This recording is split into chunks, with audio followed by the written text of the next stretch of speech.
नमस्कार, आप देख रहे हैं आगाज टाइम। मैं हूं आपके साथ सुहानी सिंह और वक्त हो चुका उत्तर प्रदेश उत्तराखंड की बड़ी खबरों का। नजर डालते हैं खास खबर पे। खबर हरिद्वार से है, जहां आपको बता दें कि खानपुर पुलिस की बड़ी कार्रवाई। जी हां, 3 नशा तस्कर गिरफ्तार हुए हैं। 20 लीटर अवैध कच्ची शराब बरामद हुए हैं। एसएसपी हरिद्वार के निर्देश पर चलाए गए अभियान में पुलिस ने अलग अलग स्थानों से 3 अभियुक्तों को पकड़ा है। सभी के खिलाफ आबकारी अधिनियम में मुकदमा दर्ज कर लिया गया है। हम इस वक्त थाना खानपुर क्षेत्र में मौजूद है और वही बता दें कि जहां पुलिस ने नशा तस्करों के खिलाफ बड़ी कार्रवाई की है। पुलिस ने 3 अलग अलग स्थानों से 3 आरोपियों को गिरफ्तार किया है, जिनके पास से 20 लीटर अवैध कच्ची शराब बरामद हुई है। पुलिस का कहना है कि क्षेत्र में नशे के कारोबार को किसी भी कीमत पर पनपने नहीं दिया जाएगा।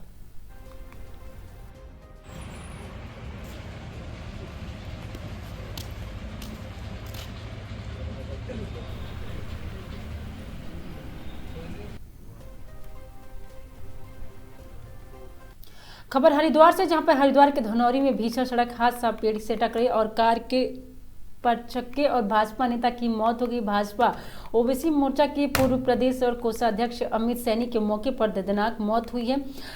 आपको बता दें कि रुड़की के धनौरी पर लौटते समय 2 सड़कों के बीच अनियंत्रित हुई कार वही तेज रफ्तार पर कार सड़क किनारे खड़े पेड़ से जा टकराई। टक्कर इतनी जबरदस्त हुई कि वाहन हुआ और वही क्षतिग्रस्त हो गया। सूचना पर पुलिस और पहुंची और कार से निकलने पर अभियुक्त सैनी का हो चुकी थी मौत हुई। 100 के कब्जे में लेकर पोस्टमार्टम के लिए रुड़की के सिविल अस्पताल की मोर्चरी भेजा गया। हादसे की खबर मिलते ही परिजनों और समर्थक पहुंचे और वही रो रहे कि उनका बुरा हाल है। भाजपा नेता की असामयिक मौत से क्षेत्र में शोक की लहर और राजनीतिक और सामाजिक जगत में भी शोक व्यक्त हुआ है। पुलिस हादसे के कारणों में जुटी हुई है।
खबर हरिद्वार से, जहां पे हरिद्वार के धनौरी में जी हां भीषण सड़क हादसा, पेड़ से टकराई कार के उड़े परखच्चे और भाजपा नेता की हुई मौत। भाजपा ओबीसी मोर्चा के पूर्व प्रदेश कोषाध्यक्ष अमित सैनी की मौके पर ही दर्दनाक मौत हो गई है। रुड़की की धनौरी घर लौटते समय 2 सड़कों के बीच अनियंत्रित हुई कार तेज रफ्तार कार सड़क किनारे खड़े पेड़ से जा टकराई। टक्कर इतनी जबरदस्त थी कि वाहन पूरी तरह से क्षतिग्रस्त हो गई। सूचना पर पहुंची पुलिस और वही कार से निकालने पर आपको बता दें कि अमित सैनी की हो चुकी थी मौत और शव के कब्जे में लेकर पोस्टमार्टम के लिए रुड़की सिविल अस्पताल की मोर्चरी भेजा गया। हादसे की खबर मिलते ही परिजन और समर्थक मौके पहुंचे, जिसे रो रो के बुरा हाल है। भाजपा नेता की असामयिक मौत से क्षेत्र में शोक की लहर है। राजनीतिक और सामाजिक जगत में शोक की व्यक्त की गई है और पुलिस हादसे के कारणों की जांच में जुटी हुई है।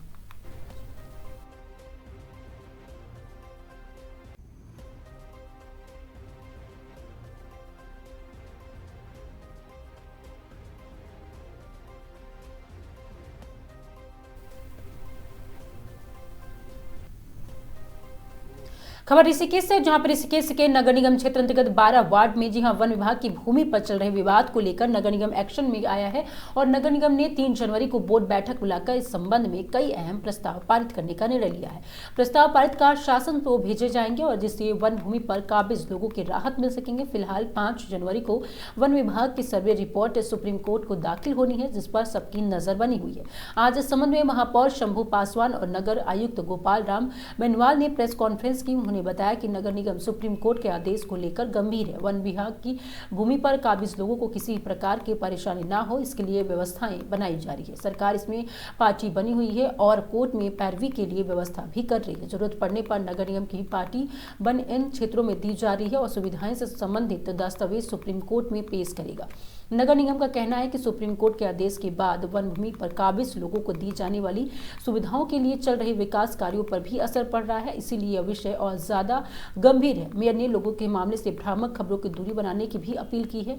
वहीं लोगों से की है कि मेयर ने सुप्रीम कोर्ट केस लड़ने के लिए नगर निगम के नाम पर किसी को भी रकम नहीं देने की अपील भी लोगों से किया है। उन्होंने कहा है कि नगर निगम के नाम पर यदि कोई भी रकम मांगता है तो यह आपके साथ धोखाधड़ी हो सकती है।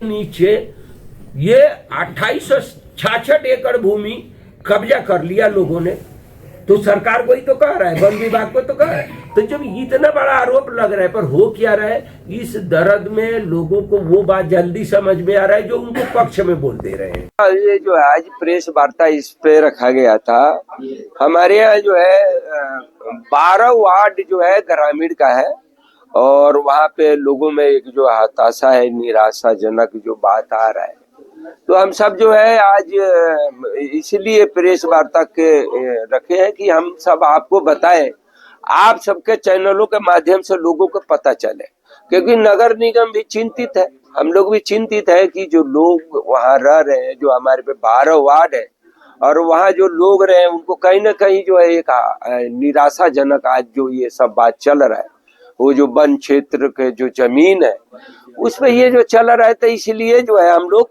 कल बोर्ड बैठक रख रहे हैं। माननीय उच्चतम न्यायालय के बात है और उच्चतम न्यायालय ने आदेश दिया है कि जो खाली जमीन है उसको जो है अपने पोजीशन में लिया जाए। उसपे वन विभाग ने अपना बोर्ड गाड़ा है और वो जो है वो उन्होंने अपना रिपोर्ट तैयार किया है। तो हमारा कहना ये है कि हम सब तैयारी कर रहे हैं, उसमें सांसद निधि भी लगा है, उस एरिया में विधायक निधि भी लगा, अन्य कई योजनाओं का काम हुआ है, बड़े बड़े योजनाओं का अभी 400 कुछ करोड़ रुपया के योजना से काम हो रहा है, अभी पूरा भी नहीं हुआ है। तो ये सारे योजनाओं के काम हो रहा है, वहां पे लोग रहे, 50 वर्षों से लोग रह रहे हैं और ये जो भी विवाद है, चाहे पारिवारिक विवाद है या जिस भी विवाद के कारण ये सब हुआ है, नगर निगम को जो पत्रावली पेश करना पड़ेगा माननीय उच्चतम न्यायालय के सामने, वो सब हम तैयारी कर रहे हैं। तो कल हम लोग बोर्ड बैठक रखे हैं, बोर्ड बैठक में हम सब ये अब कल का वो देखेंगे और उसमें तैयारी कर रहे हैं कि बोर्ड बैठक में एक हम सब यहाँ पे अपना एक बोर्ड बैठक से सब एक उसको पारित करके कि क्या हो रहा है उस पर फिर हम सरकार को भेजेंगे कि हमारे नगर निगम क्षेत्र में जो लोग रह रहे इतने लंबे टाइम से रह रहे, और उस पत्रावली को सरकार में भेजेंगे और जरूरत पड़ेगा तो हम ये सारे पत्रावली इकट्ठा करके और कोर्ट भी जाएंगे माननीय उच्चतम न्यायालय को, जो जो पत्रावली की जरूरत पड़ेगा वहां हम पेश करेंगे। और वहां पे जो वकीलों से संपर्क साध रहे हैं, अगर हमें जरूरत पड़ेगा कोर्ट जाने को और कोर्ट ने हमें अगर वो पार्टी बनाए तो हम वहां पे अपने जवाब देंगे, उसके तैयारी कर रहे हैं। 1/2026 को 11 बजे से एक बोर्ड बैठक माननीय महापौर महोदय के निर्देश पर नगर निगम में रखी गई है, जिसमें जो वर्तमान में जो नगर निगम के 12 वार्ड वन क्षेत्र के हैं, जिसमें माननीय सर्वोच्च न्यायालय के आदेश के क्रम में वन भूमि को जो खाली भूमि है उसको वन विभाग ने अपने कब्जे में ली है और एक पत्र हमें प्रेषित किया गया जिसमें लिखा है कि उस क्षेत्र में आगे कोई निर्माण और इत्यादि कार्रवाई ना हो। तो इसको लेकर के एक तो विषय ये है कि इस पे जो माननीय पार्षद गणों के साथ एक विचार विमर्श होगा और इसमें जो भी निर्णय लिया जाएगा उस पे बैठक के बाद ही इससे अवगत करा पाएंगे आप लोगों को। और दूसरा महत्वपूर्ण ये है कि इसमें अगर माननीय पार्षदगण कोई ऐसा प्रस्ताव पारित करते हैं कि इस क्षेत्र को डिफॉरेस्ट करते हुए नगर निगम में सम्मिलित किया जाए, क्योंकि ये बहुत पुरानी बसावट है, तो जो भी निर्णय बोर्ड बैठक में होगा उससे शासन को अवगत कराया जाएगा। और एक तीसरा पहलू है यहाँ पर कि ना कुछ लोगों के द्वारा ये भी भ्रांतियां फैलाई जा रही है कि नगर निगम इसमें पार्टी बन रहा है और धनराशि इकट्ठा की जाए, तो ये स्पष्ट करना चाहते हैं कि नगर निगम अगर इसमें पार्टी बनेगा या नगर निगम इसमें कोई पैरवी करेगा माननीय न्यायालय के जो भी डायरेक्शन होते हैं, जो भी निर्देश होते हैं, तो नगर निगम इसका व्यय खुद वहन करेगा, बोर्ड फंड से वहन करेगा, नगर निगम की जो भी निधि है उससे करेगा। और मैं आपके चैनल के माध्यम से क्षेत्रीय जनता को अवगत कराना चाहता हूं कि इस तरीके के भ्रांति में कोई धनराशि इस तरीके से जमा ना करे और नगर निगम के नाम से बिल्कुल भी कोई पैसा ना ले। अगर कोई व्यक्ति इस तरीके से लेता है और हमारे संज्ञान में आता है तो ऐसे व्यक्तियों के विरुद्ध कार्रवाई की जाएगी, मुकदमा दर्ज भी कराया जाएगा और बोर्ड बैठक में जो निर्णय होगा उसके अकॉर्डिंग आगे क्या कार्रवाई की जानी है और उसमें निर्णय। खबर हरिद्वार से, जहां पे एक व्यापारी ने दबंगों से जान को खतरा बताया। हरिद्वार प्रेस क्लब में प्रेस कॉन्फ्रेंस करने पहुंचे व्यापारी राकेश बंसल ने कहा कि सितंबर महीने में उन पर जानलेवा हमला हुआ था, जिसका मुकदमा जगजीतपुर पुलिस चौकी में दर्ज कराया गया था, लेकिन अब तक जांच नहीं हो पाई और न ही आरोपियों को पकड़ा गया है। पुलिस की कार्यशैली पर सवाल उठाते हुए राकेश बंसल ने कहा कि पुलिस मामले में FIR लगाने की तैयारी कर रही है, लेकिन हमलावरों को पकड़ा नहीं गया है। पीड़ित व्यापारियों ने पुलिस पर राजनीतिक दबाव में काम करने का भी आरोप लगाया है और इंसाफ की मांग की है।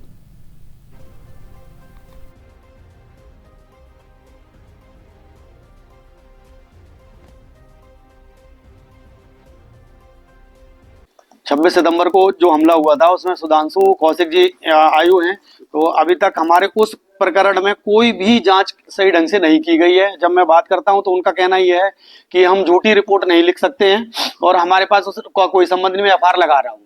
मैंने कहा सर FIR लगा रहे हो तो जो हमारे पे हमला हुआ तो वो मुलजिम कौन है, अब मुलजिम को ढूंढिएगा ना, मुलजिम है कौन। तो सर हम चाहते हैं कि हमें जो जानलेवा हमला हमारे पे किया जा रहा है इसकी सही ढंग से जांच हो और मुलजिम का पता किया जाए, मुलजिम को अरेस्ट करके उसको ये देखा जाए कि कहां से कैसे मुकदमा हुआ है, क्यों हमला हुआ है। हम चाहते हैं सर उस मुकदमे में क्लियर हो कि मुलजिम कौन सा है। हमारे ऊपर हमारी किसी से हरिद्वार में लड़ाई नहीं है, ना मैं किसी से लड़ाई झगड़ा करता हूँ। मैं व्यापारी आदमी हूँ, अपने व्यापार में व्यस्त रहता हूँ, बच्चे छोटे हमारे, बच्चा बैठता, बेटी भी है, तो हमारे ऊपर कभी भी घर में अकेले रहते हैं दोनों, माँ और बेटी, कोई भी आगे हमला कर सकता है सर। तो हम चाहते हैं कि हमें इस उसमें न्याय मिले।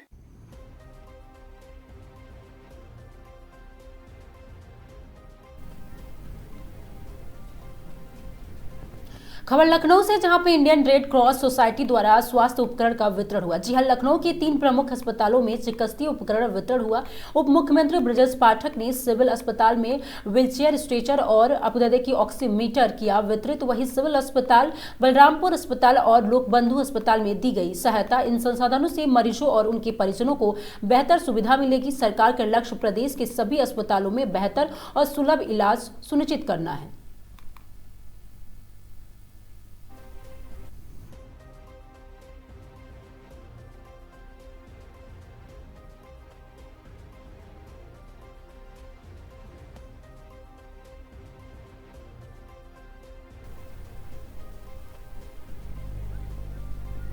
खबर लखनऊ से, जहां पे अपनी जनता पार्टी के राष्ट्रीय अध्यक्ष जन्मदिन पर कार्यक्रम का आयोजन किया। जी हां, स्वामी प्रसाद मौर्य ने केजीएमयू में गांधी वार्ड के सामने कंबल वितरित किया। वहीं केजीएमयू में शताब्दी बिल्डिंग में रक्तदान का आयोजन किया गया। अपनी जनता पार्टी के नेता और कार्यकर्ता रक्तदान कार्यक्रम में भी मौजूद रहे।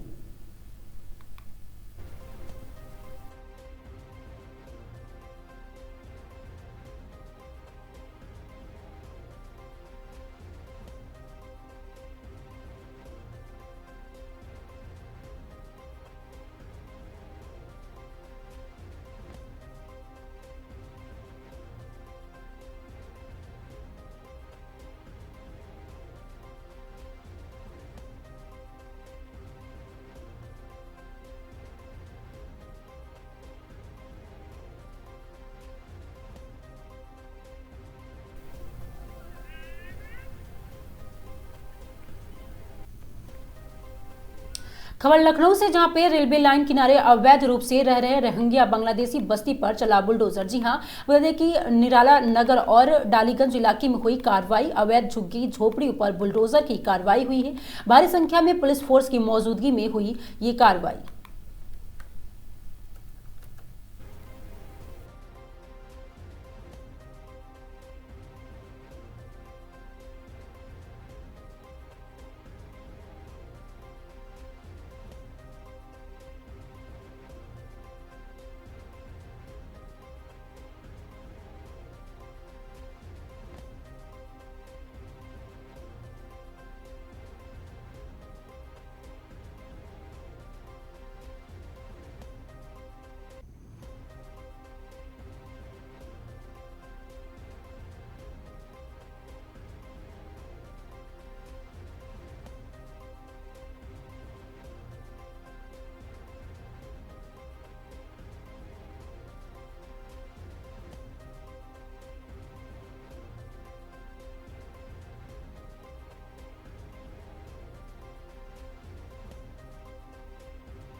खबर लखनऊ से, जहां पे मुख्यमंत्री ने वित्त विभाग की समीक्षा की, वहीं सभी विभागों को बजट खर्च में तेजी लाने के भी निर्देश दिए। मुख्यमंत्री जी ने विभिन्न विभागों को जारी बजट में व्यय को लेकर वित्त विभाग की समीक्षा की। मुख्यमंत्री ने निर्देश के दिए गए सभी विभाग समय से आवंटन बजट के करे इस्तेमाल ना हो कोई लापरवाही। जी हाँ, बोले समय से बजट व्यय के लिए हर स्तर पर एक एक अधिकारी की जिम्मेदारी और जवाबदेही तय होगी। मुख्यमंत्री ने वित्त विभाग के निर्देश दिए और अगले वित्तीय वर्ष 2026-2027 के बजट की नई कार्य योजना पर भी शुरू कर दी तैयारी।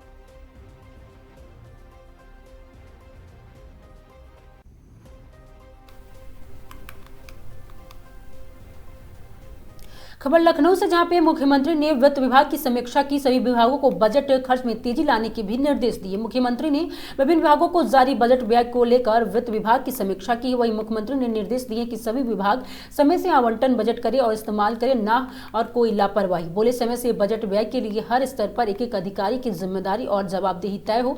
मुख्यमंत्री ने वित्त विभाग को निर्देश दिए कि अगले वित्तीय वर्ष 2026-2027 की बजट की नई कार्य योजना पर कहते कि अभी से तैयारी शुरू कर दे। लखनऊ 2 जनवरी में बता दें कि योगी आदित्यनाथ जी ने गुरुवार को, वही बता दें कि शुक्रवार को सुबह वित्तीय वर्ष 2025-26 को शासन द्वारा विभिन्न विभागों को जारी बजट में व्यय को लेकर वित्त विभाग की समीक्षा बैठक की। बैठक में वर्तमान वित्तीय वर्ष के विभाग के बजट प्रावधान के सापेक्ष शासन द्वारा जारी स्वीकृतियों के विभाग अध्यक्ष द्वारा आवंटन व्यय आदि की अर्धवाधिक और प्रगति के अधिक बजट प्रावधान वाले प्रमुख 20 विभागों को प्रस्तुतिकरण किया।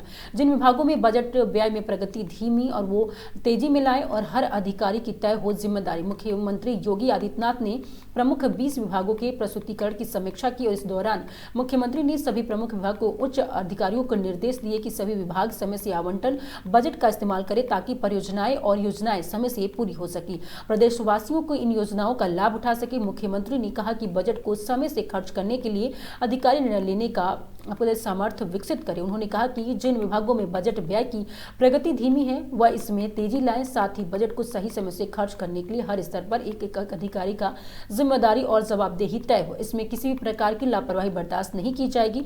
मुख्यमंत्री ने कहा कि योजनाओं को धरातल पर उतारने के लिए सभी विभाग को अधिकारी तुरंत निर्णय ले और उन्होंने कहा कि निर्णय लेने में देरी समय से बजट व्यय नहीं हो पाता, ऐसे में निर्णय लेने में तेजी दिखाएं। विभागीय मंत्री एसएसएस और प्रमुख सचिव केंद्र सरकार के बजट जारी करने के लिए दिल्ली जाएं और पैरवी करें। मुख्यमंत्री ने कहा कि कुछ विभागों में बजट व्यय की प्रगति धीमी है, इसे तेजी लाने के विभागीय मंत्री और अधिकारी आपस में समन्वय बनाकर हर माह बैठक करें। और वहीं मुख्यमंत्री वित्त विभाग को निर्देश दिए कि जिन विभागों में आवंटन बजट के कुछ अंश अभी तक कहीं कारणों से जारी नहीं किया गया है उन्हें विभाग को तत्काल बजट आवंटित करें।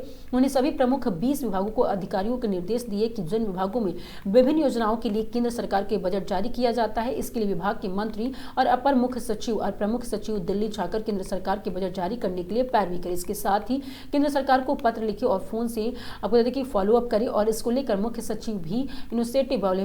मुख्यमंत्री ने अपने कार्यालय को निर्देश दिए कि जिन विभाग में बजट व्यय की प्रगति धीमी है उनको चिन्हित करें और उनके विभाग के मंत्रियों को मुख्यमंत्री कार्यालय की ओर से पत्र जारी करें। अगले वित्तीय वर्ष 2026-2027 की बजट की नई कार्य योजना पर अभी शुरू कर दे तैयारियां। मुख्यमंत्री ने बैठक में वित्त विभाग को निर्देश दिए कि आगामी अगले वित्तीय वर्ष 2026-2027 के बजट को लेकर अभी से सभी विभागों के साथ बैठक कर बजट मांग की समीक्षा करें। उन्होंने कहा कि आगामी बजट के विभाग आवंटित करने से पहले उनके पिछले 5 वर्षों के खर्च के आकलन की समीक्षा करें। उन्होंने निर्देश दिए कि वित्त विभाग की नई कार्य योजना को लेकर अभी से तैयारियां शुरू कर दे।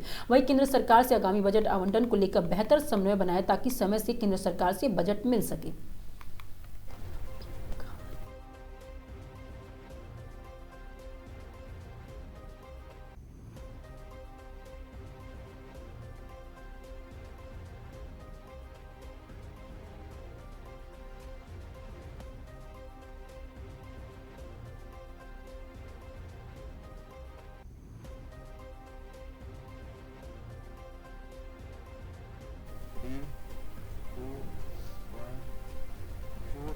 खबर बदायूं से, जहां पे जनपद बदायूं में उज्हानी कोतवाली क्षेत्र के हलवाई चौक के पास एक चलती स्विफ्ट कार अचानक आग लग गई। कार की बोनट में आग लगने से अंदेशा होने के कारण निकलने तो आग लग गई, जिसके बाद तुरंत कार सवारों ने कूदकर अपनी जान बचाई। बीच बाजार कार में आग लगने से अफरा तफरी मच गई। कार सवार रामनगर मंदिर से दर्शन कर लौट रहे थे घर, जहां आसपास के राहगीरों ने पानी लाकर आग बुझाने की कोशिश करी और आग पर काबू पाया गया।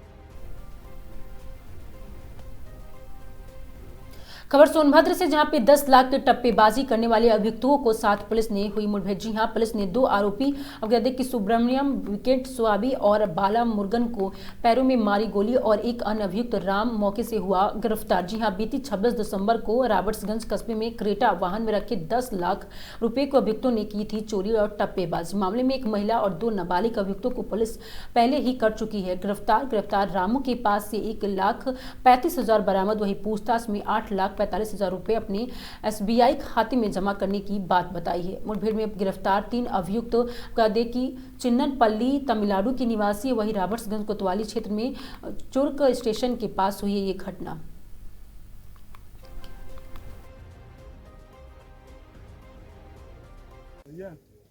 क्या प्रकरण है सर? पुलिस अधीक्षक महोदय सोनभद्र द्वारा अपराधियों के विरुद्ध चलाए जा रहे अभियान के क्रम में एसओजी प्रभारी को सूचना प्राप्त हुई कि दिनांक 26/12/25 को रॉबर्ट्सगंज कस्बे में हुई 10 लाख की चोरी / टप्पेबाजी के संबंध में अपराधी जो चुर्क रेलवे स्टेशन के पास डेरा डाल के रुके हुए हैं, इस सूचना पे प्रभारी निरीक्षक रॉबर्ट्सगंज के नेतृत्व में 3 टीमें गठित की गई।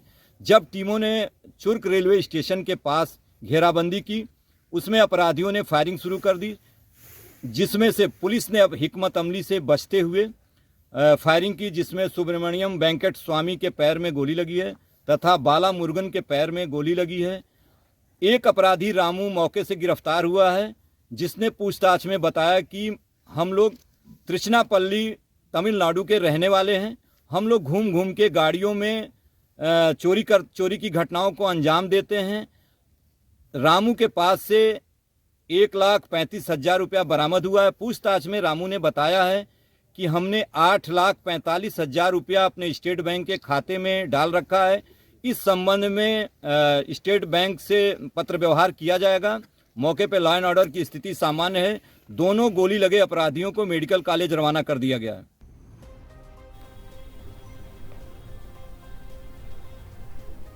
खबर इटावा से, जहां पे नेशनल हाईवे NH-19 पर भीषण एक्सीडेंट होते ही ट्रक में लगी आग और यहीं जब तड़प कर जिंदा जला चालक। पूरा मामला थाना फ्रांसिस कॉलोनी के अंतर्गत पक्का बाग के समीप नेशनल हाईवे NH-19 पर 2 ट्रकों की भिड़ंत से एक ट्रक में लगी भीषण आग। स्थानीय लोगों ने बताया कि एक खराब ट्रक के पहले ही खड़ा था, पीछे से आ रहा ट्रक ने खड़े ट्रक में जोरदार टक्कर मार दी और कुछ ही पल में ट्रक की भीषण आग लग गई। देखते ही देखते ट्रक में फंसे चालक को आग ने चपेट में ले लिया। ड्राइवर का जिंदा जलकर मौत हो गई। मौके पर ही 3 फायर ब्रिगेड गाड़ियों ने आग पर काबू पाया और दोनों ट्रक में माल भरा हुआ था।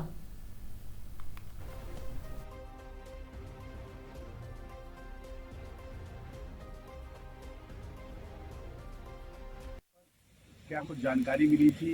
अब क्या स्थिति है यहाँ पर मौके पर? हमको ये जानकारी मिली कि मानिकपुर मोड़ के आसपास जो है हाईवे पर ट्रकों में एक्सीडेंट से आग लग गई है। उस सूचना पर हम लोग आए और आकर देखा तो आग जल रही थी और आग के अनुसार आग भयंकर थी। तो फिर अपनी सारी गाड़ियों को यहाँ से मंगवाया और आग कंट्रोल में।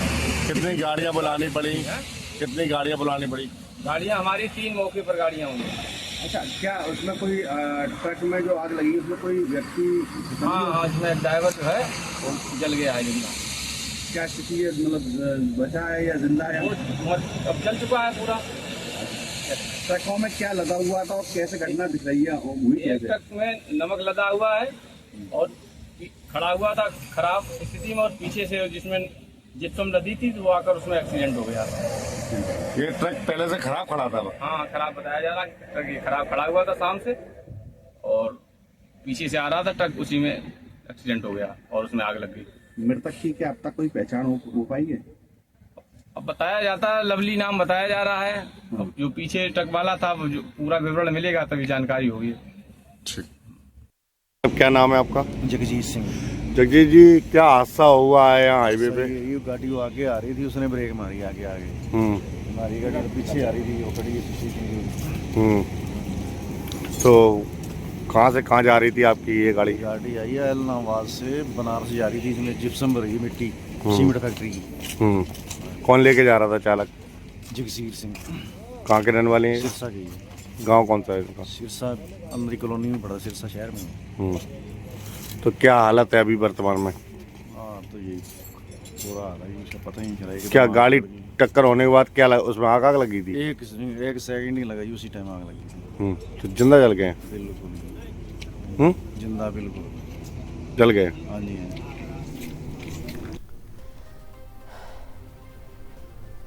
खबर कौशाम्बी से, जहां पे कह दें कि बसुहार ग्राम पंचायत के पूर्व प्रधान निर्भय मिश्रा ने नव वर्ष 2026 में अनूठी मान्यता का मिसाल पेश किया। जी हां, कौशाम्बी जनपद की नेवेदा विकासखंड अंतर्गत बसुहार ग्राम पंचायत में नव वर्ष 2026 की शुरुआत एक अनूठी मान्यता और जनसेवा की मिसाल के साथ हुई और ग्राम पंचायत के पूर्व प्रधान निर्भय मिश्रा ने हर वर्ष की भांति इस वर्ष भी कड़ाके की ठंड से जूझ रहे गरीब, असहाय, बुजुर्ग, विधवा महिलाओं को जरूरतमंद पुरुषों के लिए कंबल वितरण किया। वही अब बता दें कि समाज के प्रति अपनी संवेदनशील सोच और मजबूत जन सरोकार के एक बार फिर से साबित कर दिया कि इस सेवा कार्यक्रम के दौरान पूर्व प्रधान निर्भय मिश्रा स्वयं मौके पर मौजूद रहे और जरूरतमंदों तक कंबल पहुंचाए। ठंड से राहत पाकर लाभार्थियों के चेहरे पर जो मुस्कान दिखी वह इस बात का प्रमाण था कि यह पहल केवल न औपचारिकता है बल्कि दिल की सेवा है। और वही बता दें, ग्रामीण ने इस मौके पर निर्भया मिश्रा की खुद दिल से सराहना की। पूर्व प्रधान निर्भया मिश्रा ने कहा कि समाज के कमजोर वर्गों की मदद करना मेरे धर्म है और गरीब, बुजुर्ग और बेसहारा लोगों की सेवा ही सच्चे विकास और सशक्त समाज की नींव पड़ती है। मैं आगे भी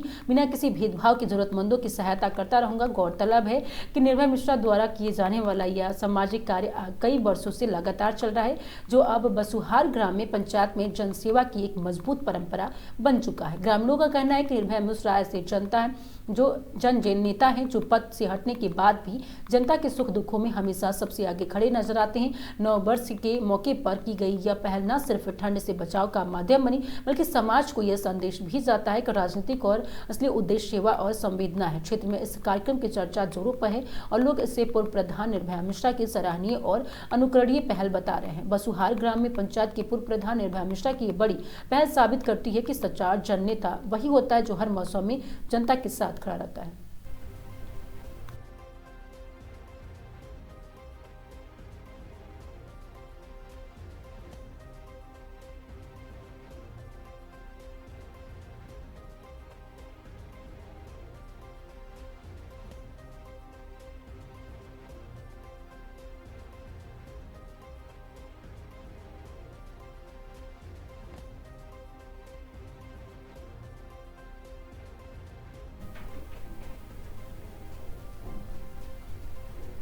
खबर संभल से, जहां पर संदिग्ध परिस्थितियों में लावारिस शव मिलने से मचा हड़कंप। जी हां, थाना जूनाबाई क्षेत्र के गांव दुबारी जंगल का ये मामला बताया जा रहा है, जहां पे मौके पर पहुंचे पुलिस जांच पड़ताल में जुटी हुई। अज्ञात शव मिलने से क्षेत्र में फैली सनसनी। शव को देखने इकट्ठा हुई भीड़।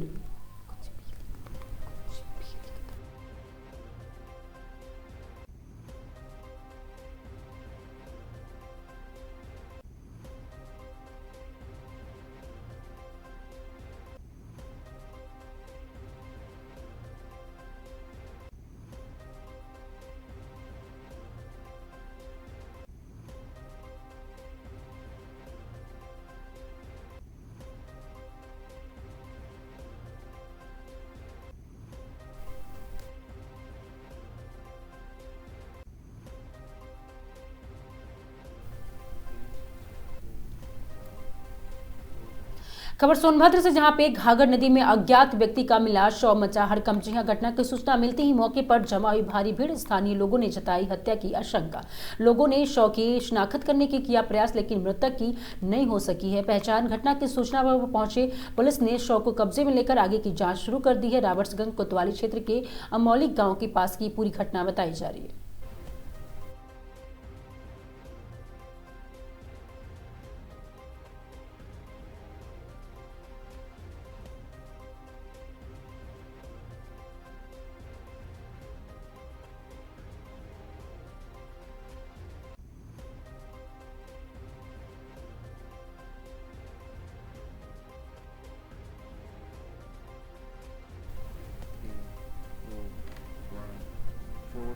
खबर सीतापुर से, जहां पे पुरानी रंजिश को लेकर दो पक्षों में खूनी संघर्ष हुआ। जी हां, चले धारदार हथियार और कई लोग गंभीर रूप से घायल हुए।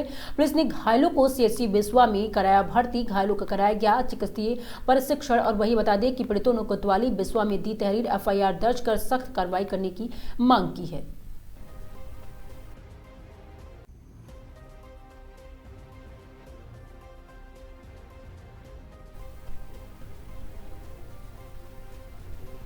खबर बदायूं से, जहां पे संगीत कला केंद्र में वजीरगंज द्वारा बच्चों ने एक साल अब बता दें कि नए साल की शुरुआत पर किया सुंदरकांड भजन कीर्तन और ऑर्केस्ट्रा कार्यक्रम को किया गया पेश। वही बता दें कि वजीरगंज में संगीत कला केंद्र और वजीरगंज के बच्चों द्वारा नए साल के आगमन पर संगीत कला केंद्र पर बच्चों द्वारा सुंदरकांड भजन कीर्तन और ऑर्केस्ट्रा कार्यक्रम प्रस्तुत किया गया, जिसमें नगर के काफी लोग मौजूद रहे। मुख्य अतिथि मंडल अध्यक्ष भाजपा राघव सिंह चौहान, जिला पंचायत सदस्य जयपाल सिंह दिवाकर और समाजसेवी वजीरगंज के दीपेश वर्षीय और रोहित बंसीधर सहित दीप प्रज्वलित किया गया। जिला पंचायत सदस्य रजनी सिंह बागी द्वारा पुष्प अर्पण तथा नए साल के आगमन पर केक काटकर 9 वर्ष मनाया गया। संगीत बता दें कि संगीत शिक्षक डॉक्टर चंद्रमोहन सिंह सर के संगीत कला केंद्र में छात्राओं द्वारा ग्रीटिंग कार्ड्स और 9 वर्ष की शुभकामनाएं बच्चों द्वारा दी गई। और बता दें कि आर्टिस्ट वेलफेयर एसोसिएशन के अध्यक्ष डॉक्टर हिलाल बदायूं द्वारा संगीत कला केंद्र की विभिन्न कलाओं के बारे में विस्तार से बताया गया तथा संगीत कला को बता दें केंद्र में वजीरगंज को आर्टिस्ट और वेलफेयर एसोसिएशन में जोड़ने के लिए भी कहा गया। बच्चों द्वारा डॉक्टर हिलाल बदायूं को जोरदार स्वागत किया गया। सीखने वाले बच्चों द्वारा ढोलक, हारमोनियम, तबला, गायन आदि की विभिन्न प्रस्तुतियां बच्चों द्वारा पेश की गई। और 8 साल के बच्चे के विराट शर्मा द्वारा बहुत ही सुंदर तबला वादन और एक प्यार सा नगमा गीत बहुत ही सुंदर रूप में सुनाया गया, जो कि मुख्य आकर्षक का केंद्र रहा। और अन्य बच्चों द्वारा बहुत ही सुंदर सुंदर गायन प्रस्तुतियां पेश की गई, जिसमें से आए सभी हुए श्रद्धालुओं ने इस मनमोहक दृश्य का भरपूर आनंद और भक्तिमय रस के साथ भगवान का भजन कीर्तन किया। प्रस्तुतियां पेश करने वाले बच्चों को मंडल अध्यक्ष राघव सिंह, दीपेश वर्षीय जिला पंचायत सदस्य और जयपाल सिंह दिवाकर जिला पंचायत सदस्य रहनिया और रजनी सिंह बागी समाजसेवी रोहित बंसीधर द्वारा सभी बच्चों को तथा गुरुजी को गमछा पहनाकर सम्मानित किया गया। बच्चों द्वारा मनमोहक ताली बजाकर अतिथियों द्वारा अभिवादन किया गया। संगीत शिक्षक डॉक्टर चंद्रमोहन सिंह का विशेष योगदान रहा और इस मौके पर केंद्र संचालक गुरुदेव शर्मा और संगीत शिक्षक डॉक्टर चंद्रमोहन सिंह और देव शर्मा, राखी ऋतिक, सृष्टि शर्मा, मोहसिका और कालिका, वैष्णवी, विराट, मिष्ठी, अनामिका, हृदयांश और आजाद, दिव्यांशी आजाद, सोमदत्त शर्मा, गुरुदेव झा और निधि झा, एजाज, साबरी, कव्वाल, महेंद्र शर्मा, राजेश सक्सेना, लेखपाल शर्मा, लोकिन, ममता, बता दें कि सभी लोग मौजूद रहे। संचालन गुरुदेव शर्मा द्वारा किया गया कार्यक्रम समापन शांति पाठ तथा राष्ट्रगान कराकर किया गया।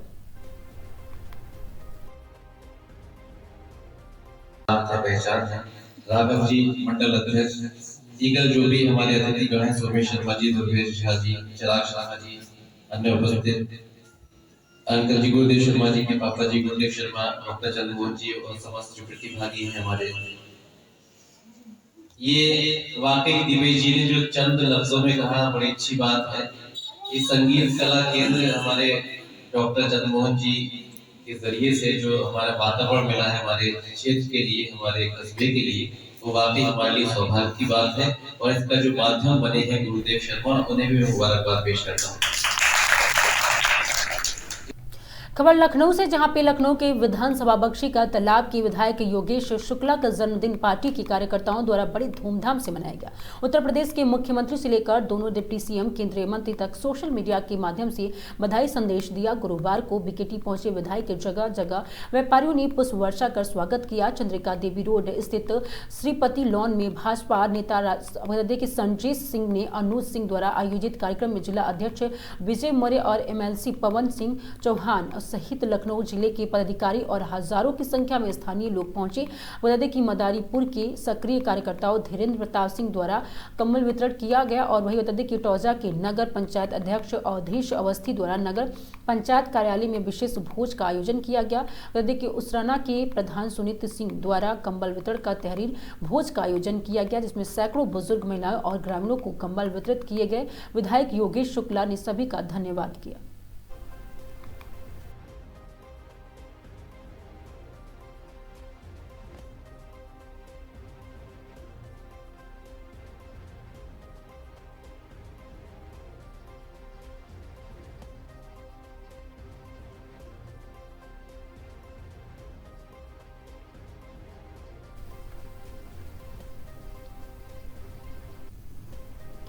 खबर अमरोहा से, जहां पे 2 जनवरी 2026 को सड़क सुरक्षा माह के अंतर्गत बछराऊ चौराहा पर वाहन चालकों को यातायात नियमों के पालन के प्रति जागरूक करने हेतु एक नुक्कड़ सभा आयोजित की गई। इस कार्यक्रम में बता दें कि महेश चंद्र शर्मा RTI अमरोहा और अनुज मलिक प्रभारी यातायात अमरोहा तथा अनिल जग्गा सदस्य सड़क सुरक्षा समिति द्वारा उपस्थित वाहन चालकों को सड़क सुरक्षा से संबोधित महत्वपूर्ण जानकारियां दी गई। नुक्कड़ सभा के दौरान ई रिक्शा और ऑटो रिक्शा चालकों से ओवरलोड सवारी न भरने तथा सवारी वाहनों से माल लोडिंग न करने की अपील भी की गई। साथ ही यह स्पष्ट किया गया कि माल ढोने वाले वाहनों से सवारी बैठाना कानूनन अपराध है। सभी वाहन चालकों को अपने वाहनों को रिफ्लेक्टिव टेप और रिफ्लेक्टिव लाइट अवश्य लगाएं, जो कि बीम और हाई बीम लाइट को सही उपयोग करने तथा कोहरे के समय ओवरटेक करने से संबंध में जागरूक किया। प्रभारी यातायात द्वारा राहवीर योजना के बारे में बताया गया। सड़क दुर्घटना में घायल व्यक्तियों की सहायता करने वाले राहगीरों को अत्यधिक राहवीर कहा जाता है और ऐसे व्यक्ति को सरकार द्वारा प्रोत्साहन राशि भी प्रदान की जाती है। इसलिए दुर्घटना की स्थिति में घायल की मदद के लिए प्रत्येक नागरिक को आगे आना चाहिए और इसके अतिरिक्त 2 पहिया वाहन चालक को हेलमेट धारण करके 4 पहिया वाहनों चालक की सीट बेल्ट लगाने, मोबाइल फोन अथवा ईयरफोन लगाकर वाहन न चलाएं, किसी भी प्रकार के नशे की अवस्था में वाहन न चलाने तथा निर्धारित गति सीमा का पालन करने की अपील भी की गई। अमरोहा पुलिस द्वारा जनपद सड़क में दुर्घटनाओं की कमी लाने की सुरक्षित यातायात व्यवस्था सुनिश्चित करने के उद्देश्य से इस प्रकार के जागरूकता कार्यक्रम निरंतर आयोजित किए जा रहे हैं।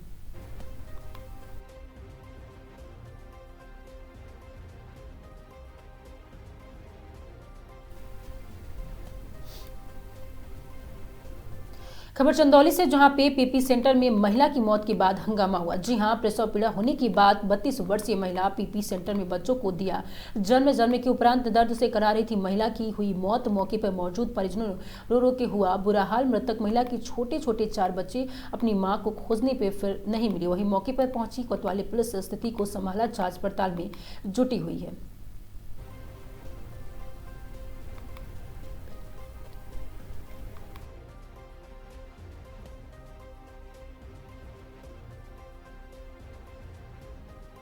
आपका नाम और परिचय बता। हमारा नाम नसीर अहमद है, रहने वाले। क्या मामला है जी? हॉस्पिटल लेके आए थे, क्या मामला है? हम लेकर नहीं आए थे, हमारा परिवार लेकर आया था, उसके माँ बाप लेकर के आए थे। बच्चा पैदा होने के चक्कर में, बच्चा तो पैदा हो गया लेकिन वो उसका डेथ हो गया। हमको अभी हम चाहते हैं कि भाई इसको इंसाफ मिले, इस अस्पताल से, इस सरकार से। मतलब उसके छोटे छोटे 4 बच्चे हैं और बिना माँ के हो गए। उसका पति भी अकेला ही कमा खा रहा था, सास ससुर हैं सब उसके, सब गरीब पार्टी से हैं। किस हॉस्पिटल लेकर आए थे? ये सरकारी हॉस्पिटल है, मुगल सराय का सबसे बड़ा सरकारी हॉस्पिटल है ये। सब्बो वाइफ ऑफ शरीफ और उसकी हमारे यहाँ नॉर्मल डिलीवरी हुई है। बच्चा बिल्कुल स्वस्थ पैदा हुआ है। प्लेसेंटल, और जब प्लेसेंटा डिलीवर हुआ है उसके बाद उसको एक फिट आते हैं, जो कि यूजुअली अनकॉमन है बट होता है, इवेंट से होते हैं। पोस्ट पार्टम फिट वजह से उसको कन्वर्जन आने शुरू हुए हैं, जिसके लिए प्रॉपर मैनेजमेंट हमारे यहाँ टीम जो डॉक्टर स्पेशलिस्ट की टीम उसको मैनेज करी है। सर बच्चा का जन्म कब हुआ, कितने देर पहले हुआ था, मृतक कब हुई है? 9:15 बजे के आसपास उसकी डिलीवरी हुई है और इसकी डेथ हुई है लगभग 9:25 9:30 तक। खबर चंदौली से, जहां पे चंदौली में एक खाद्य सुरक्षा विभाग के शर्मनाक चेहरा उजागर हुआ है। जी हां, सीज बेचने का खाद्य निरीक्षक का ऑडियो वायरल हुआ है। 300 बता दें कि 15 बोरी मैदा सूजी बेचने की बातचीत सामने आई है। टीम आएगी तो देख लेगी। वही ऑडियो में खुली बात, आरोप पैसे ना देने पर दीपावली में किया गया था माल सीज। अब पैसे मिलने के बाद खुद बेचने के लिए हो रहा सुझाव। वही जांच में सीज माल गायब दुकानदार पर मुकदमा दर्ज हुआ है। खाद्य निरीक्षक पर कार्रवाई को शासन को रिपोर्ट मांगने की है। जी हाँ, केसरी किराना स्टोर चकिया का पूरा मामला बताया जा रहा है।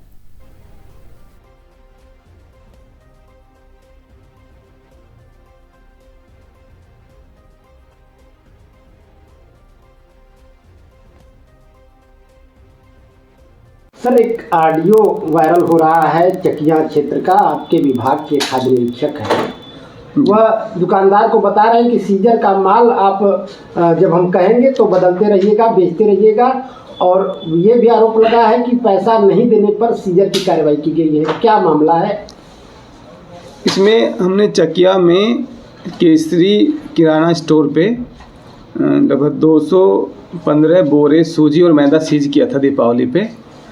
तो हमें सूचना मिली थी कि उसने सीजर खोल लिया है, उस पर कार्रवाई की गई है। लेकिन यदि विभाग का कोई अधिकारी, जो आप वीडियो मुझे दिखा रहे हैं, उसमें हमारे फूड इंस्पेक्टर मनोज कुमार गोंड की आवाज़ है और जैसा आरोप लगा रहे हैं कि उसने पैसा लिया है, तो इसकी हम जांच करेंगे। और ये विभाग की शुचिता के खिलाफ है, इससे विभाग की शुचिता भंग होती है। और इसमें जो गणपति पाठक है उसका भी रोल सामने आ रहा है, उसने भी उससे पैसे की अवैध मांग की है और पैसा पूरा ना होने पर, ना देने पर जो है इन लोगों ने उस पर कार्रवाई करवाई है। आपके विभाग के लोग सरकार का पैसा लेते हैं और इस तरह का कार्रवाई करते हैं, तो इनके खिलाफ किस तरह की कार्रवाई होनी चाहिए और इसके लिए आगे क्या करेंगे? बिल्कुल मैं आपसे सहमत हूँ। ये एक जघन्य अपराध है, ये विभाग की शुचिता भंग करने वाला काम है, विभाग की सूचना लीक करने वाला काम है। यदि हम किसी खाद्य पदार्थ को, किसी अवमानक खाद्य पदार्थ को जनहित में, जन स्वास्थ्य में सीज करते हैं और उसी को बिकवाया जाता है किसी फूड इंस्पेक्टर द्वारा या किसी भी विभाग के कर्मचारी द्वारा, चाहे वो गणपति पाठक हो, चाहे वो आपका मनोज कुमार गौड़ हो, तो उसके खिलाफ हम जाँच करेंगे और उच्च अधिकारियों को अवगत कराएंगे, उनके खिलाफ कार्रवाई की जाएगी। ये ट्रेंड बन गया है कि वसूली विभाग द्वारा आपकी की जाती है, अगर पैसा नहीं दिया जाता है तो उसको इस तरह से सीज करके प्रताड़ित किया जाता है। तो खाद्य पदार्थ का सीजर का एक नियम है, यदि वो अवमानक है या नॉर्म्स पूरे नहीं करता तो सीज किया जाता है। वो जन स्वास्थ्य जनहित में कार्रवाई करना जरूरी है, लेकिन कार्रवाई के एवज में पैसे मांगना, वसूली करना, ये बहुत बड़ा अपराध है। ये कतई भी स्वीकार्य नहीं है और हम इसके सख्त खिलाफ इस पर सख्त कार्रवाई की जाएगी। खबर शाहजहांपुर से, जहां पे मुख्यमंत्री के निर्देशानुसार आज शाहजहांपुर में राष्ट्रीय सड़क सुरक्षा माह का शुभारंभ किया गया। अटल बिहारी वाजपेयी अकादमी के ऑडिटोरियम में सड़क सुरक्षा को लेकर व्यापक स्तर पर जागरूकता कार्यक्रम का आयोजन हुआ। कार्यक्रम में विभिन्न स्कूलों के सैकड़ों छात्र छात्राएं, आपदा मित्र और एनसीसी कैंडिडेट्स की सक्रिय भागीदारी देखने को मिली। मुख्यमंत्री के निर्देशों के क्रम में सड़क दुर्घटनाओं से लगातार हो रही मौतों पर प्रभावी अंकुश लगाने के उद्देश्य से जनपद में 1 जनवरी से लेकर 7 जनवरी तक विशेष जागरूकता अभियान चलाया जा रहा है। इस दौरान आमजन को यातायात नियमों के प्रति जागरूक किया जा रहा है। वहीं मुख्यमंत्री की मंशा के अनुरूप 8 जनवरी से यातायात नियमों का उल्लंघन करने वालों के खिलाफ सख्त कार्रवाई की जाएगी। हाईवे, कॉरिडोर और टोल प्लाजा पर अतिरिक्त पुलिस बल की तैनाती की गई है ताकि सड़क सुरक्षा नियमों के कड़ाई से पालन सुनिश्चित कराया जा सके। प्रशासन का लक्ष्य मुख्यमंत्री के निर्देशानुसार अगुदती की सड़क दुर्घटनाओं में कमी लाकर अधिक से अधिक लोगों का जान बचाना। कार्यक्रम के दौरान अधिकारियों सहित छात्र छात्राओं ने यातायात नियमों का पालन करने की भी शपथ ली गई।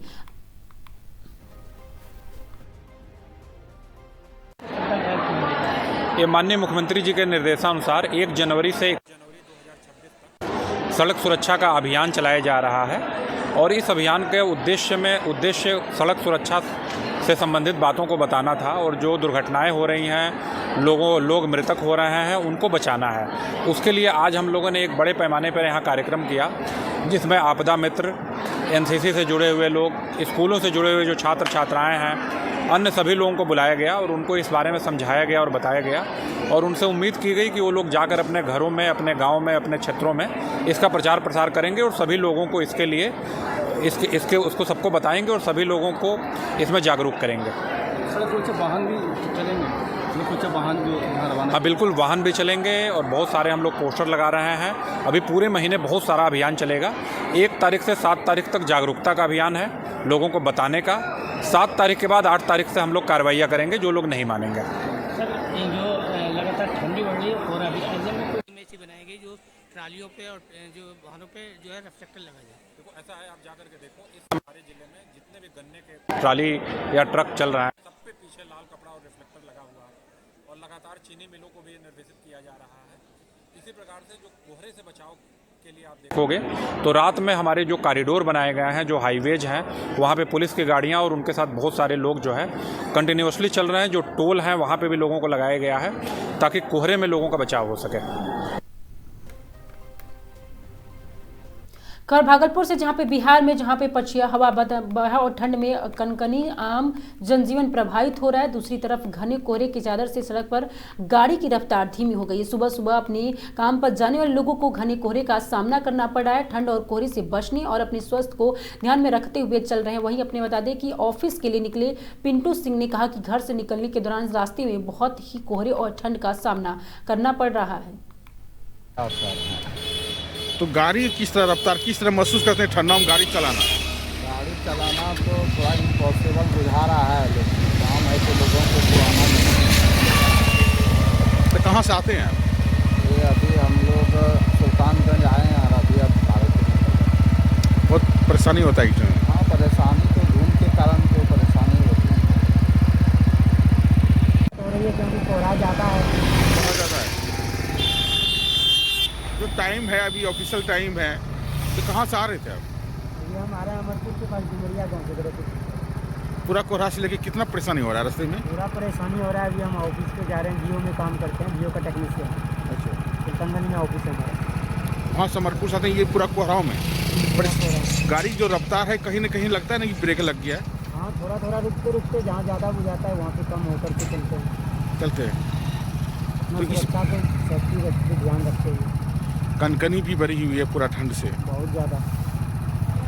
शुभ नाम क्या हुआ आपका? पिंटू कुमार सिंह। हाँ, बहुत काफ़ी ठंडा है। काफ़ी ठंडा है। काफ़ी ठंडा है। क्या अनुमान लगता है इसमें सावधानी की जरूरत है कि नहीं? बहुत सावधानी जरूरत है। सावधानी नहीं करेगा नहीं रहेगा हम तो खोज रहे हैं कहाँ है ना।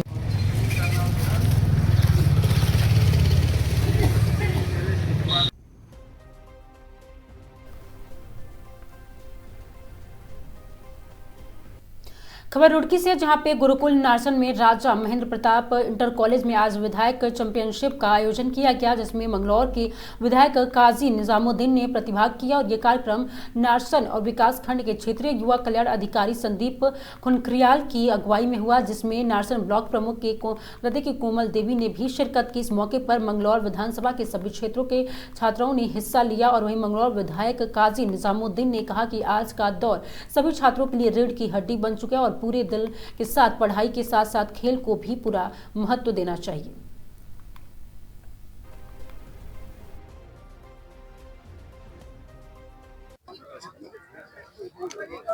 एक अच्छी पहल है और जितने अधिकारी इसमें और अध्यापकगण सम्मिलित हैं, जितने विभाग सम्मिलित हैं, मैं सभी का बहुत स्वागत और अभिनंदन। बच्चों को, जितने बच्चे इसमें प्रतियोगिता में भाग ले रहे हैं, मैं उनको बहुत स्वागत करता हूं। जो जीते हैं उनके लिए बहुत ही बधाई। और मैंने खेल भावना के साथ ये खेल हो, और जैसे ये खेल हो रहा है ऐसे ही सरकार को इंफ्रास्ट्रक्चर डेवलप करने के लिए भी आगे आना चाहिए। जहां जहां इंफ्रास्ट्रक्चर की कमी है, स्पोर्ट्स के लिए इंफ्रास्ट्रक्चर पूरा करने के लिए खेल के मैदान, स्टेडियम्स, मिनी स्टेडियम्स, जिम्नेजियम्स और हर जगह पर खेल शिक्षक, पीटीआई जिसको हम बोलते हैं, वो होने आवश्यक है। और ताकि हमारे इलाके में, यहाँ नारसन ब्लॉक में तो बच्चे कबड्डी में, वॉलीबॉल में और अन्य खेलों में काफ़ी आगे जाते हैं, तो उनको यहाँ प्रोत्साहन मिल सके। सरकार की नौकरी निकलेगी ही तो सरकारी नौकरी में खेल फायदा देंगे। सरकार तो नौकरी नहीं निकल रही है, और जो नौकरियां निकल रही हैं वो पूरी तरह कामयाबी के साथ नहीं। या तो इम्तिहान नहीं होते, इम्तिहान होते हैं तो रिजल्ट नहीं आते, रिजल्ट आते हैं तो फिर उनकी ज्वाइनिंग नहीं होती। तो अभी तो सरकार को नौकरियां निकालनी चाहिए, और जो स्पोर्ट्स कोटा है उस स्पोर्ट्स कोटे का अमल कराना चाहिए। और इसके साथ साथ एक काम और कराना चाहिए सरकार को कि जो स्पोर्ट्स कोटे में जो लोग भर्ती हुए हैं और जिस मकसद के लिए वो भर्ती हुए हैं, उनसे वही काम लें। पुलिस में जो बच्चे स्पोर्ट्स कोटे से जो भर्ती हुए हैं, उनसे स्पोर्ट्स का ही काम लें। उनसे अगर रेगुलर पुलिसिंग का काम लेंगे तो फिर वो खेल थोड़ी पाएंगे। तो उनसे इसलिए ताकि फिर वो प्रदेश का और अपने इलाके का और देश का नाम रोशन कर सके। वो हर एक व्यक्ति के लिए इम्पोर्टेंट है, छात्र के लिए नहीं, आपके हमारे लिए भी इम्पोर्टेंट है। खेलेंगे, दिमाग सही रहेगा, तन बदन सब सही रहेगा और खुराफात से इंसान बचता है। तो खेल तो हर इंसान के लिए जरूरी है, और बच्चों के लिए तो बहुत ज्यादा जरूरी है। तो जितना ज्यादा बच्चे खेलेंगे उतना ही अच्छा, बच्चों के लिए भी, समाज के लिए भी। क्या है, देखिए, जो खेल महाकुंभ है इसका मुख्य उद्देश्य तो ये है कि जो बच्चा हमारा इलेक्ट्रॉनिक कल्चर के प्रति ज़्यादा रुझान दिखा रहा है, उसे इलेक्ट्रॉनिक कल्चर से हटा करके प्लेग्राउंड कल्चर पर लाना है। तो इस मेन उद्देश्य हमारा खेल महाकुंभ का यही है। उसी के अंतर्गत हम विधायक चैंपियनशिप ट्रॉफी का आयोजन कर रहे हैं। अभी तक हमने न्याय पंचायत स्तर पर कर दिया है, विधानसभा हमारा चल रहा है, इसके बाद हमारा सांसद होगा, और इसके लास्ट में जो है हमारा मुख्यमंत्री चैंपियनशिप ट्रॉफी होगी राज्य स्तर पर।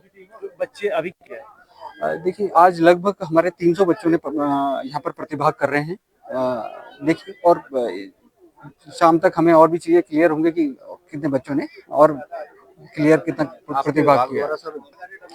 फायदा देखिए, बच्चा एक तो फिजिकली फिट तो होता ही है। एक फिजिकली फिटनेस मूवमेंट के तहत अगर कोई भी बच्चा खेले तो वो आगे ही बढ़ता है। लेकिन सबसे मेन बात यह है कि इस प्रतियोगिता के माध्यम से अब सरकार हमारी 4% जो रिजर्वेशन कोटा है, स्पोर्ट्स कोटा, वो उसमें खेल महाकुंभ को भी इंक्लूड कर दिया गया है। तो जो बच्चे यहाँ पर मुख्यमंत्री चैंपियनशिप ट्रॉफी में प्रतिभाग करके कोई पदक जीतेंगे तो उनको 4% जो quota Uttarakhand state government jobs में है उनमें दिया जाएगा। जो न्यू जनरेशन है, देखिए, बच्चे तो मोटिवेशन से ज्यादा बच्चे के लिए ये है कि इसमें फिजिकल फिटनेस, हमारा जो यूथ है वो फिजिकली फिट नहीं रहा है जैसे हम देख रहे हैं। विभाग इसमें बहुत प्रयासरत है। हमारा जो मुख्य उद्देश्य है इसमें ज्यादा से ज्यादा बच्चे प्रतिभाग करें, मैक्सिमम पार्टिसिपेशन हो। बच्चे प्रतिभाग करके आगे निकलेंगे तो उन्हें जो है एक एक्सपोजर मिलता है। और ये हम भी जानते हैं, ये हम और आप सभी जानते हैं कि बच्चा जो स्पोर्ट्स से सीखा हुआ बच्चा होता है वो ज्यादा जल्दी सीखता है बजाय और चीजों से। तो बच्चे को इसमें अगर स्पोर्ट्स खेलता है तो उसको तो फायदा ही फायदा है।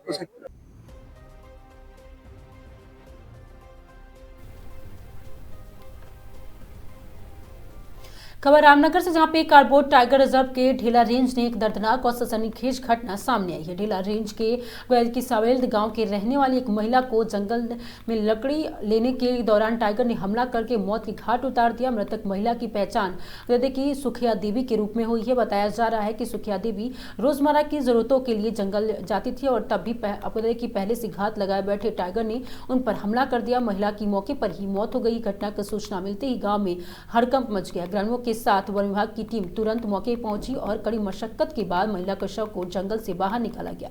अब से हृदय विदारक घटना के बाद से गांव में भारी आक्रोश देखने को मिल रहा है। ग्रामीणों वन विभाग की लापरवाही का आरोप लगाकर और पीड़ित परिवार को मुआवजा की सुरक्षा की मांग कर रहे हैं। वही स्थिति को नियंत्रित करने के लिए कारबोट प्रशासन और पुलिस प्रशासन मौके पर डटा हुआ है। इलाके में अतिरिक्त वन कर्मियों की तैनाती कर दी गई है और ग्रामीणों ने जंगल में अकेले न जाने की अपील भी कर रहे हैं। फिलहाल वन विभाग टाइगर की मूवमेंट पर नजर बनाए हुए हैं और पूरे मामले की जांच की जा रही है।